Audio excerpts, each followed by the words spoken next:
사람이라면 누구나 한 번쯤은 이런 질문을 해볼 법합니다. 나는 누구인가? 나는 누구인가? 내 정체성에 대한 질문을 한 번쯤은 던지기 마련이죠. 그죠? 내가 누구인지, 내 정체성이 도대체 무엇인지 묻고 고민할 수 있는 것이야말로 제가 봤을 때 이것이 인간이 다른 생명체와는 근본적으로 다른 부분이 아닌가 싶습니다. 물론 동물들도 피야 식별은 하죠. 피야, 나와 그와 나를 구분은 하겠지만 그 어떤 동물도 나라는 존재가 갖고 있는 의미가 무엇인지, 나라는 존재가 도대체 무엇인지 이 의미에 대해 묻지는 못할 겁니다. 네, 제가 얼마 전에 동물원 갔다 왔는데 원숭이들을 주로 봤어요. 우리 아들이 원숭이에 빠졌어요 지금. 네, 여러분 맨드릴이라고 알아요? 이 얼굴에 이제 막 울긋불긋한 원숭이가 있어요. 걔네들 앉아서 계속 뭐 까먹고 있어요. 이게 자기 삶의 다야. 자기 삶의 다고요. 그냥 이제 서로 이렇게 쫓아다니면서 이제 그 페로몬 풍기면서 서로 쫓아다니는 이게 그들의 인생의 다더라고. 내가 보니까. 근데 우리는 그렇지 않잖아요. 내 삶의 의미에 대해서 물을 수 있고 나라는 존재가 무엇인가 생각해 볼 수 있지 않습니까? 그래서 자, 이런 나는 누구인가라는 질문이 우리 어떤 되게 중요한 질문이라고 할 수 있는데 이 질문에 대해서 성경은 무엇라 답을 하고 있을까? 그게 오늘 우리가 살펴보고 싶은 주제입니다. 그리고 우리가 잘 알다시피 성경에 따르면 인간은 어때요? 하나님이 창조하신 여러 창조물들 중에서도 특별한 존재입니다. 오늘 말씀이 왜 특별한지를 잘 보여주고 있죠. 우리 두 절의 말씀 한번 같이 읽어볼까요? 27절 28절의 말씀 시작. 하나님이 자기 형상 곧 하나님의 형상대로 사람을 창조하시되 남자와 여자를 창조하시고 하나님이 그들에게 복을 주시며 하나님이 그들에게 이르시되 생육하고 번성하여 땅에 충만하라 땅을 정복하라 바다의 물고기와 하늘의 새와 땅에 움직이는 모든 생물을 다스리라 하시니라. 아멘. 자, 성경이 말하기를 오직 인간만이 사람만이 뭘로 지어졌대요? 하나님의 형상대로 지어졌다라고 이야기합니다. 조금 쉽게 번역하면 온 세상 가운데에서 유일하게 하나님을 닮은 단 하나의 생명체가 누구다? 인간, 사람이라는 거예요. 자, 그러면 우리가 이 성경에서 인간을 두고 하나님의 형상이다라고 말할 때 여기에는 어떤 의미가 담겨 있을까요? 이 질문에 우리가 답을 찾아간다면 우리가 어떤 존재이구나, 내 삶의 의미가 무엇이구나를 성찰해 볼 수 있을 겁니다. 그리고 그것을 성찰할 수 있다면 우리는 하나님을 닮은 자로서 오늘 우리에게 주어진 삶을 어떻게 살아가야 될까, 그것에 대해서 여러분들이 충분히 생각해 볼 수 있는 시간이 되겠죠. 자, 하나님을 알아가는 7번째 시간입니다. 7번째 시간, 하나님께서 창조하신 우리들, 인간, 사람에 대해서 한번 묵상해 보면서 여러분들의 삶의 의미를 한번 찾아가 보는 시간이 되기를 간절히 바라봅니다. 자, 하나님의 형상 어떤 의미를 갖고 있을까요? 하나님의 형상 첫 번째 의미는 초월성입니다. 초월성. 제가 다니던 연세대학교 신학대학은 종교 철학을 가르쳐줘요. 여러분, 신학과는 신학만 배우는 게 아니고 종교에 대해서도 배웁니다. 자, 종교 철학을 배우는데 한 번은 비유를 통해서 인간과 동물의 차이를 한번 생각해 본 적이 있어요. 이제 어떻게 보통 구분을 하냐면 이 구분이 좀 흥미롭습니다. 자, 기본적으로 땅에 사는 동물들 네 발로 기어다닙니다. 그죠? 기본적으로 네 발로 기어다닙니다. 등이 땅과 뭘 이루고 있어요? 수평을 이루고 있어요. 여러분 혹시 엎드려 가지고 고개를 이렇게 들어보신 적 있어요? 네 발로 엎드린 상태에서 고개를 이렇게 들어보신 적 있으십니까? 요즘 뭐 이런 요가 자세나 혹은 운동 자세 할 때 하잖아요. 자, 엎드린 상태에서 고개를 들면 뭐가 보이죠? 정면이 보입니다. 내가 사는 땅이 보여요. 내가 사는 땅이 보인다고. 네 발로 기는 동물들은요, 고개를 아무리 들어도 기본적으로 볼 수 있는 게 광경이 뭐예요? 내가 사는 이 현세계밖에 없어요. 자, 그런데 인간은 어떻습니까? 우리는 어떻게 살아가요? 그렇죠? 어려운 말로 직립보행. 네. 직립보행 하잖아요. 두 발로 땅을 서서 걸어 다닙니다. 우리의 등줄기는 땅과 수평이 아니라 수직을 이루고 있잖아요. 그러니까 우리는 고개를 들면 뭘 볼 수 있어요?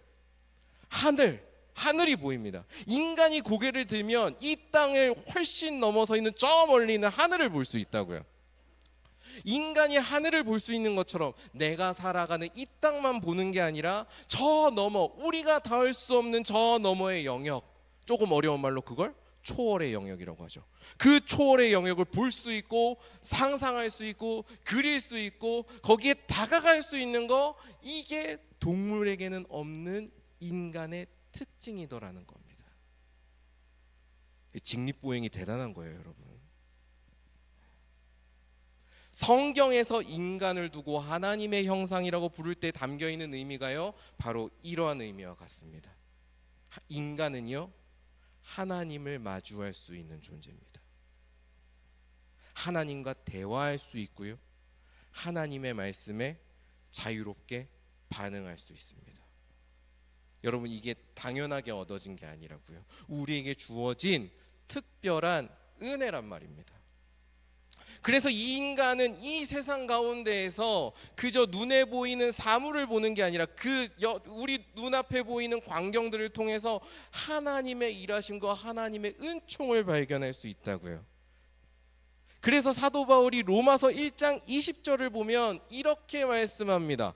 제가 한번 읽어드릴게요. 로마서 1장 20절입니다. 창세로부터 그의 보이지 아니하는 것들, 곧 그의 영원하신 능력과 신성이 그가 만드신 만물에 분명히 보여 알려졌나니 그러므로 그들이 핑계하지 못할지니라. 사람이 이 세상을 보고 하나님을 아는 것에 대해서 핑계할 수 없대요. 저는 모르겠는데요 라고 말할 수 없대요. 왜? 이 세상 모든 창조물은 하나님께서 지으신 하나님의 손길이 묻어있는 것들이거든요. 그런데 이 하나님의 손길, 하나님의 능력, 하나님의 거룩함을 누가 볼 수 있느냐? 우리 사람만이, 인간만이 볼 수 있다는 겁니다. 성경은 하나님의 형상인 인간이, 하나님을 닮은 인간이, 초월성을 갖고 있는 인간이 이 초월적인 하나님과 관계를 맺을 수 있고 그분을 알아챌 수 있고 그분의 말씀을 들을 수 있다. 그 인간만이 이 세계에서 하나님을 발견할 수 있다라고 이야기를 분명하게 하고 있습니다. 자, 우리에게 이렇게 하나님을 알 수 있는, 하나님을 만날 수 있는 초월성이 있다는 것은요, 저는 이 초월성을 보고 있을 때 우리가 무엇을 추구하면서 살아가야 하는지를 생각해 볼 수 있다, 그렇게 저는 생각을 해봅니다. 지난주에 제가 말씀을 시작할 때 하나님을 아는 지식하고 누구를 아는 지식이 연결되어 있다 그랬죠? 하나님을 아는 지식하고, 센스 있게 한번 생각해 보시면 돼요. 하나님 반대에 누가 있겠어요? 그렇죠, 우리가 있을 거 아니에요. 사람이라고 하면 조금 멀어지는 것 같으니까 우리라고 합시다. 하나님을 아는 지식하고 우리를 아는 지식이 긴밀하게 연결되어 있다고 말씀드렸잖아요. 자, 그런 점에서 우리가 인간답게 살려면, 정말 사람답게 살려면 누구를 반드시 이야기해야 돼요? 하나님을 이야기할 수밖에 없어요. 그러면 우리는 언제 정말로 인간답게 살아갈 수 있느냐? 우리의 고개를 들어서 하늘을 바라볼 때, 우리의 고개를 들어서 하나님을 바라볼 때 우리는 인간답게 살 수 있다는 겁니다. 내 눈앞에 보이는, 이 땅에 보이는 현상들과 이 눈앞에 보이는 현실에만 주목하는 것이 아니라 이 모든 것을 창조하시고 다스리시고 인도하시는 하나님을 바라보게 될 때, 그분과 관계를 맺고 그분을 사랑하고 그분을 바랄 때 우리는 어떤 삶을 살게 돼요? 나 자신을 초월하는 삶, 나 자신을 초월해서 정말 하나님의 형상다운 인간다운 삶, 성장하는 삶을 살아가게 된다는 겁니다. 그러면 반대로 생각해 봅시다. 우리가 만약에 고개를 숙여서 이 땅의 것을 바라보면서 살아간다면, 이 땅만을 추구하면서 살아간다면 어떻게 될까요? 우리의 쾌락과 이기심과 욕망과 이 땅에서 중요하다 싶은 가치들만 바라보면서 살아간다면 우리는 어떻게 될까요? 두 발로 서 있던 것이 네 발로 기게 될 것입니다. 우리는 하나님의 형상을 망가뜨리고, 조금 과격하게 표현할게요, 한 마리의 짐승처럼 살아가게 될 겁니다. 우리가 한번 스스로에게 물어봤으면 좋겠습니다. 나는 어떤 삶을 살고 있는가? 나의 시선은 어디를 향하고 있는가? 한번 물어보셨으면 좋겠어요. 그리고 우리의 고개를 한번 힘을 주어서 우리를 지으시고 우리를 사랑하시는 하나님을 향해 올려 보았으면 좋겠습니다. 우리를 사랑하시는 하나님께 우리의 시선을 두고 살아가는 여러분들이 되기를 저는 간절히 바라요. 그래서 우리의 생명이 근원 되시는 하나님을 바라보면서 그분과의 관계에 머물 때 이 땅에서의 우리의 삶이, 여러분의 삶이 더욱더 생기가 넘치고 즐거움이 넘치고 또 아름다움이 넘치는 그런 삶이 될 것이라고 믿습니다. 그래서 여러분들이 그런 사람다운, 참으로 아름다운 삶을 살아가시기를 주님의 이름으로 간절히 소망합니다. 자, 하나님의 형상 두 번째입니다. 하나님의 형상 두 번째는 뭐냐면 관계입니다. 뭐라고요? 관계. 성경이 고백하고 우리가 믿는 하나님에 대해서 발견할 수 있는 가장 큰 특징을 하나 꼽으라면 이거는 모든 신학자가 동의할 거예요. 하나님은 늘 관계 안에 계신다는 거예요. 관계하시는 하나님이에요. 일단 우리가 믿는 하나님 자체가 너무 관계를 좋아하시는 분이십니다. 우리는 삼위일체 하나님을 고백하지요.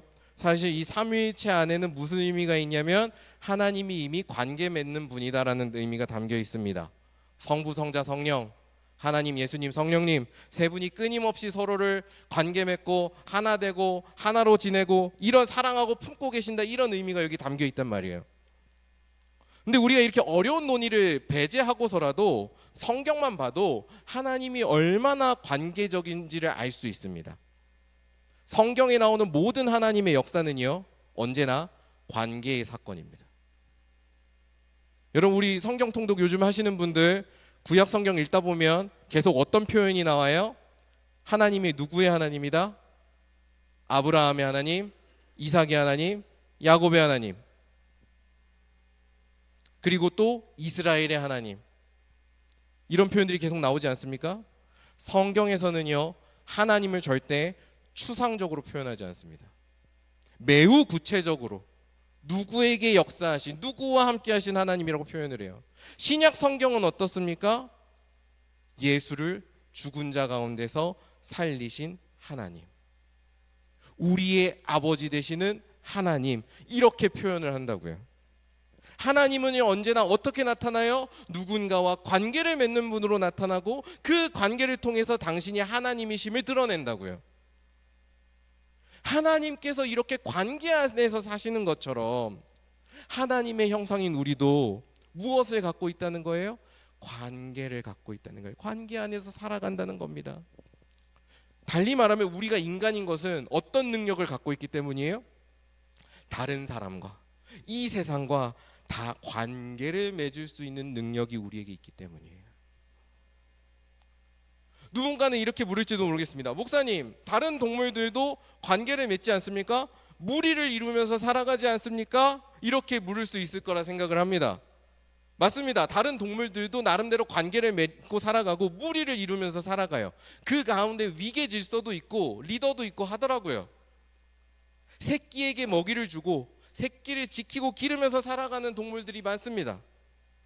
그런데 여기서 지금 이야기하고 있는 관계, 인간이 맺을 수 있는 관계는요, 하나님께서 우리와 맺으시는 관계라는 점에서, 하나님께서 우리와 맺는 관계라는 점에서 동물이 맺는 관계가 너무나도 달라요. 여러분, 하나님께서 우리와 맺는 관계는 어떻습니까? 성경에 나타나는 하나님의 관계를 보면요, 하나님께서 누군가를 사람을 부르시는데 아무런 이유가 없어요. 동물은 서로 필요해서 부르거든요. 강력한 리더에게 매달리는 이유는 나를 지켜주니까. 그리고 강력한 리더가 약한 사람을 원하는 것은 그 사람들이 나한테 많이 붙어 있어야 내 권력이 세지니까. 이유가 있단 말이에요. 서로 관계 맺는 이유가 있어요. 근데 하나님은 어때요? 그런 이유가 전혀 없다고요. 하나님의 사랑에는 어떠한 조건도 없다는 겁니다. 하나님께서는 우리가 하나님에게 뭔가 도움이 되기 때문에, 혹은 우리가 하나님께 뭔가를 해드릴 수 있기 때문에 우리를 사랑하시고 우리와 만나주시는 게 아니라고요. 오히려 성경은 반대로 얘기합니다. 우리가 아무것도 아니었어요. 우리 혼자 있을 땐 너무나 헛된 존재였어요. 그런데 하나님의 사랑이 우리에게 오니, 하나님께서 우리를 사랑하시니 어떻게 돼요? 아무것도 없었던 우리에게서 무엇인가가 피어나기 시작해요. 죽어 있었던 우리가 살아나기 시작을 하고요. 아무런 의미 없이 헛되게 살아가던 우리에게 참된 의미가 피어나기 시작을 합니다. 아무것도 아니었던 우리를 특별하고 존귀한 존재로 바꾸어내시는 그런 일들이 하나님의 사랑 안에서 일어나더라는 거죠. 우리를 두고 하나님의 형상이라고 부를 때 이 하나님의 형상은 무엇을 의미하느냐? 바로 하나님처럼 우리가 만나는 누군가를 살리고 세우는 관계를 우리도 맺을 수 있다는 걸 의미하는 겁니다. 우리가 인간답게 살려면 어떻게 살아가야 돼요? 정말 아무것도 아닌 정말 지쳐있는 누군가를 살리고 그에게 삶의 의미를 줄 수 있는 그런 인간으로 살아갈 때 우리는 인간답게 살아갈 수 있다는 거예요.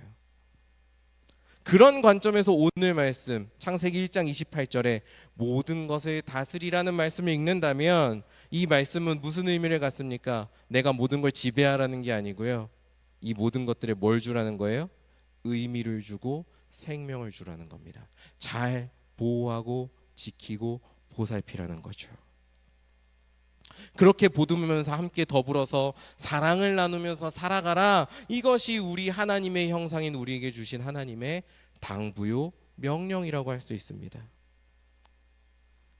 오늘날 사회는 개인이 중요하다고 이야기를 하죠. 저도 개인이 때때로 정말로 중요하다고 생각을 합니다. 개인이 너무나 중요하다 보니까 비즈니스 모델도 개인을 중심으로 바뀌죠. 1인 샵, 1인 식당이 만들어진 건 옛날 일이고, 무인 카페가 만들어진 것도 너무나도 오래된 일이고, 심지어 요즘은 무인 핸드폰 샵도 있다면서요.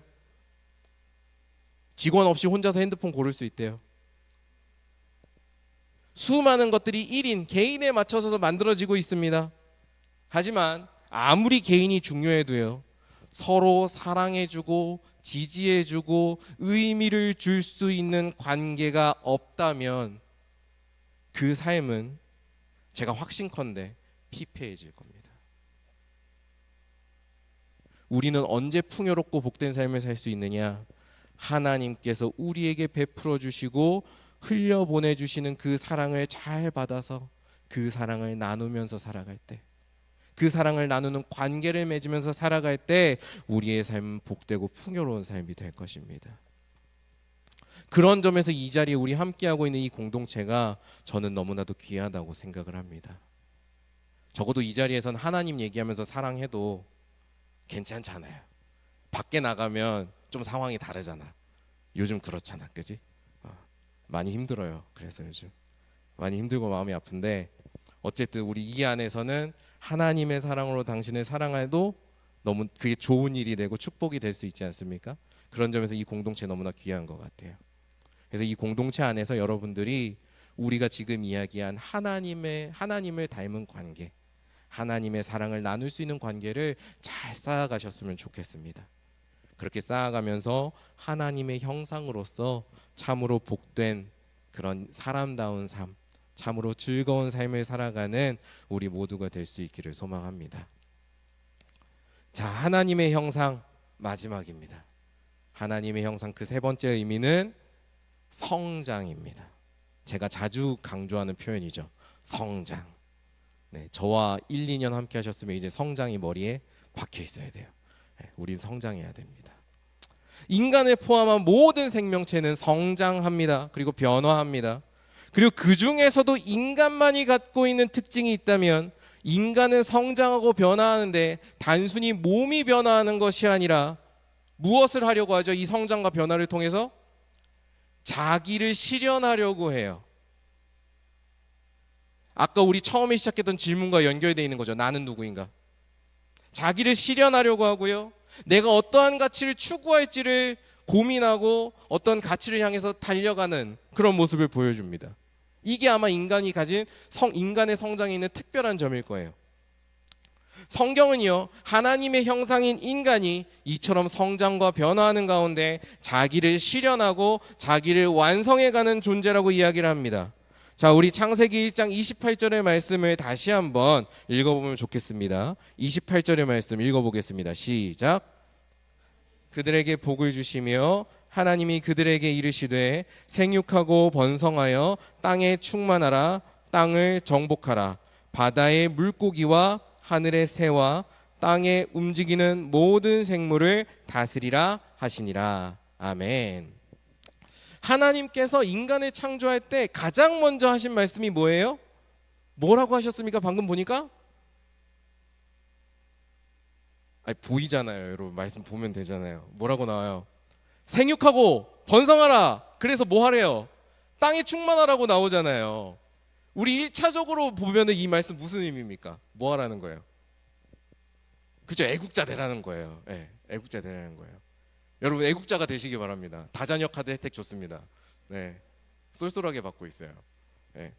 1차적으로는 그런 의미죠. 자녀를 낳고 번성하라는 의미가 있지만 여러분 부모가 된다는 게 어떤 면에서 보면 내 삶을 실현해 나가는 것기도 하거든요. 그렇지 않습니까? 새로운 가정을 만들고 내가 태어난 자녀를 키우면서 나를 실현해 가기도 하는 거예요. 이게 부모가 된다는 것에는 내 삶을 전개해 나가고 실현해 나가고 성장해 나간다는 의미도 있습니다. 그런 점에서 이 말씀을 읽어보면요, 온 땅에 충만하도록 뭘 하라는 의미이기도 할까요?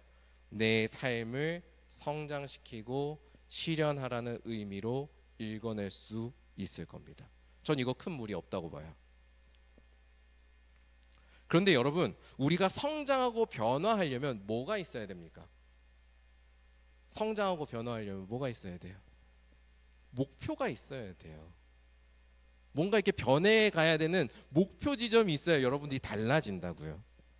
여러분 시험 기간을 확인했을 때 여러분의 모습과 그 전의 모습을 비교해 보시면 되잖아요. 시험 기간이 확인되는 순간 여러분 바뀌잖아요. 그렇지 않습니까?